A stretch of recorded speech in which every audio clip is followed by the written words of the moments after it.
bagi kita semua. Di sini saya akan menjelaskan hasil UAS saya yang berjudul Pak Ekologi bagi Keluarga. Pengertian orang dewasa. Menurut Elizabeth B. Harlock menyatakan bahwa orang dewasa adalah individu yang telah menyelesaikan pertumbuhannya dan siap menerima kedudukan dalam masyarakat bersama dengan orang dewasa lainnya. Ditinjau dari psikologis, seseorang dapat dikatakan dewasa yaitu orang yang mampu mengerahkan diri sendiri, tidak selalu tergantung kepada orang lain, mau bertanggung jawab, mandiri, berani mengambil risiko, mampu mengambil keputusan. Orang dewasa juga disebut apabila banyak pendidikan. Orang dewasa mengasumsi baik pilihan sendiri ataupun bukan, semacam tanggung jawab bagi diri sendiri dan barangkali juga terhadap orang lain, atau juga suatu tingkat kemandirian dari otoritas orang yang baik, sama dengan para remaja dan pemuda. Pengertian pendidikan orang dewasa.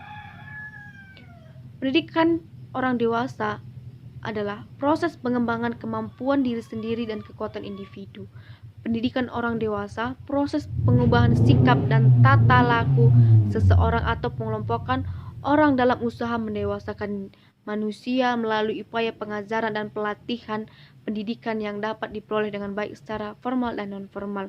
Pendidikan secara formal dengan mengikuti program yang telah direncanakan. Pendidikan non-formal adalah pengetahuan yang diperoleh dari setiap kehidupan sehari-hari. Pengertian Pak menurut para tokoh. Yang pertama, Hieronymus. Pak adalah pendidikan yang bertujuan mendidik jiwa sehingga menjadi baik Tuhan. Haruslah kamu sempurna sama seperti Bapamu yang di surga adalah sempurna. Yang kedua, Agustinus.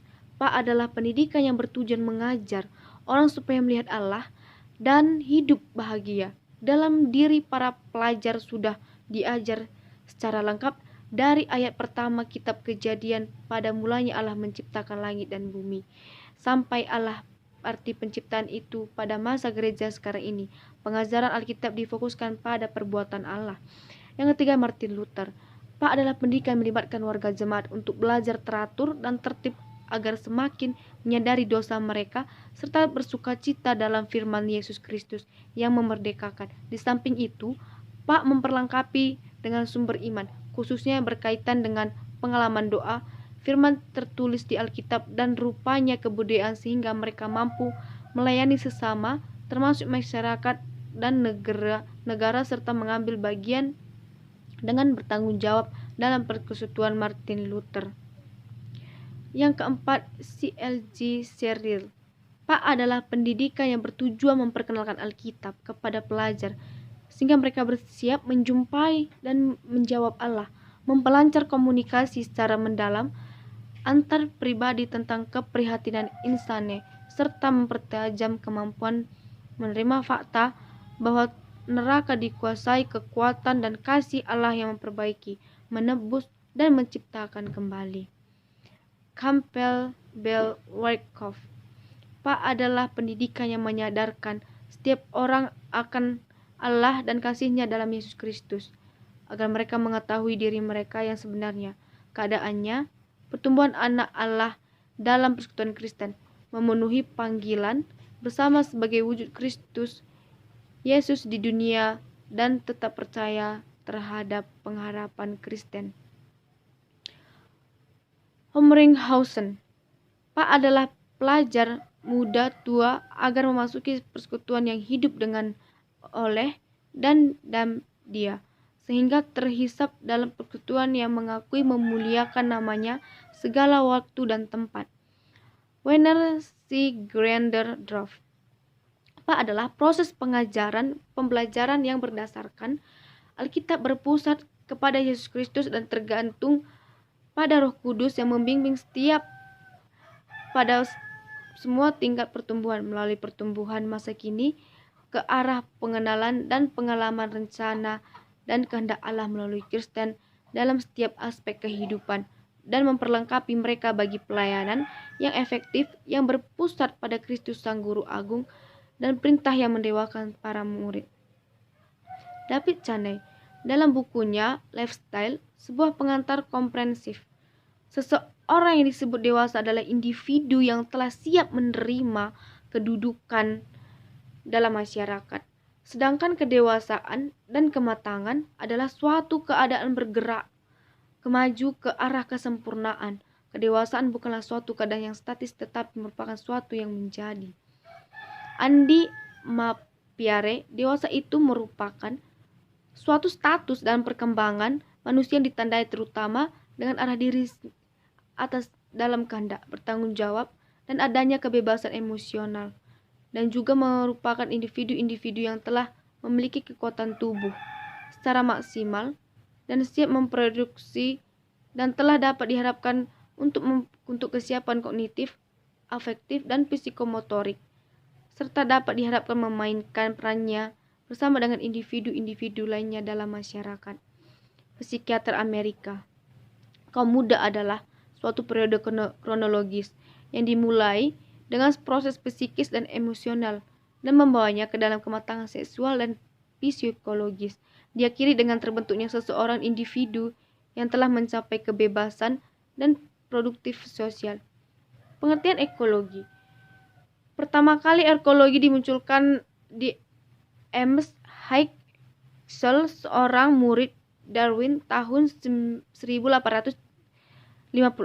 Kata ekologi berasal dari kata Yunani oikos dan logos, yang secara harfiah berarti rumah dan pengetahuan.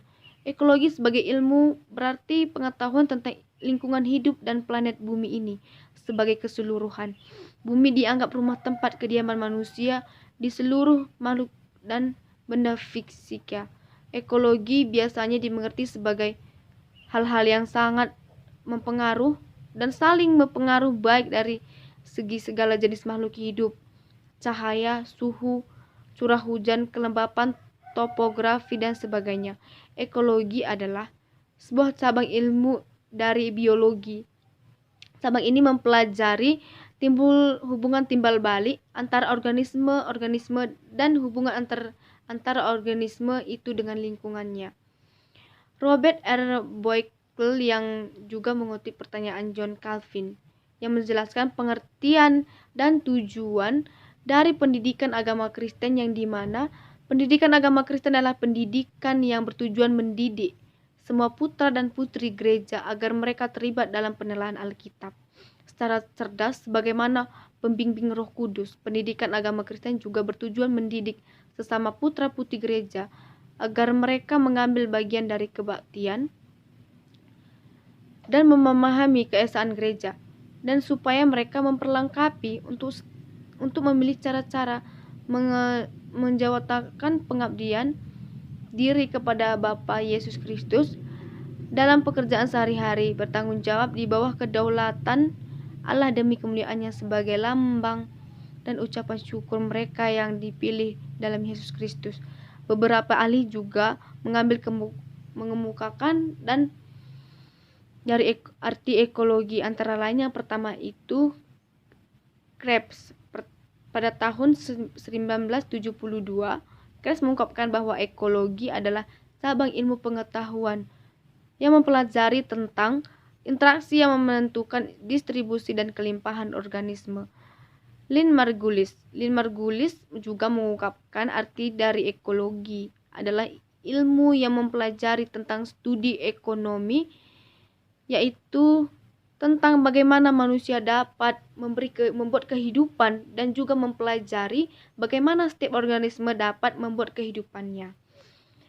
Menurut Pianka, pada tahun 1998 dalam bukunya Smith 1990 menyatakan bahwa ekologi merupakan ilmu yang mempelajari tentang hubungan antara organisme dengan seluruh faktor fisik dan biologis yang saling mempengaruhi dan berpengaruh. Menurut Tyler Miller pada tahun 1979, arti ekologi ilmu yang mempelajari tentang hubungan timbal balik antara organisme yang satu dengan organisme yang lain serta dengan lingkungannya. Pengertian ekologi menurut para tokoh. Yang pertama, Ernst Haeckel. Menurut Ernst Haeckel, pengertian ekologi adalah ilmu pengetahuan komprehensif tentang hubungan organisme terhadap lingkungan hidupnya. Menurut Krebs juga pengertian ekologi adalah cabang ilmu pengetahuan yang mempelajari tentang interaksi yang menuntun lingkungan, mempelajari interaksi yang menuntun distribusi dan kelimpahan organisme. Menurut Odum itu pengertian ekologi adalah ilmu yang mempelajari tentang struktur dan fungsi alam. The study of structure of and education of nature. Menurut Charles Elton, pengertian ekologi adalah sejarah alam yang sifatnya ilmiah, scientific, natural, history. Pembelajaran andragogi dalam pendidikan ekologi. Bagaimana pembelajaran andragogi dalam ekologi itu? Andragogi merupakan ilmu tentang cara membantu orang dewasa belajar. Sebagai suatu ilmu, andragogi mempunyai karakter ilmu yang unik dan berbeda dengan ilmu pengetahuan lainnya. Andragogi mempunyai karakter ilmu yang harus didasari asumsi tentang konsep diri sendiri, pengalaman, kesiapan belajar, dan orientasi belajar. Konsep diri berkaitan dengan perlunya pemahaman diri dari orang lain, dewasa yang sudah matang secara psikologis. Pengalaman berkaitan dengan perlunya pemahaman tentang peristiwa yang dialami orang dewasa yang kaya banyak pengalaman yang diperoleh secara langsung maupun tidak langsung. Sebagai suatu proses, andragogi harus berisi tentang hal yang diajarkan dalam hal yang harus dipelajari. Harus menjadi fasilitator pembelajaran. Pendidik harus melakukan apa yang dapat dilakukan, memastikan bahwa membelajar apa yang diajarkan kepada mereka. Dengan demikian, pendidikan sangat penting dalam kehidupan manusia, karena bagi manusia pendidikan berlangsung seumur hidup. Digital education. Dengan berbekal pendidikan, setiap orang dapat memperoleh pengetahuan, keterampilan, kecerdasan, mewujudkan poltantan sosial masyarakat. Pendidikan pada dasarnya merupakan usaha dasar yang bertujuan untuk menyiapkan manusia melalui kegiatan membimbing, memotivasi, dan latihan. Motivasi ini berfungsi untuk mengembangkan kemampuan, meningkatkan mutu kehidupan dan akhlak manusia baik individu maupun sosial. Selanjutnya, ekologi keluarga sebagai bagian dari ilmu pengetahuan. Ekologi keluarga sebagai suatu ilmu pengetahuan adalah sangat penting untuk mempelajari, terutama dalam hubungannya dengan usaha meningkatkan kualitas dan perbaikan serta pengembangan sumber daya keluarga, termasuk di dalam individu-individu keluarga tersebut. Sumber daya keluarga terdiri dari anggota keluarga, lingkungan yang ada di sekitar keluarga. Jika kualitas sumber daya baik, maka diharapkan terdapat memudahkan mengefektifkan semua masukan yang diberikan guna memperbaiki dan mengembangkan keluarga dan juga lingkungan hidup di mana dia bertempat tinggal.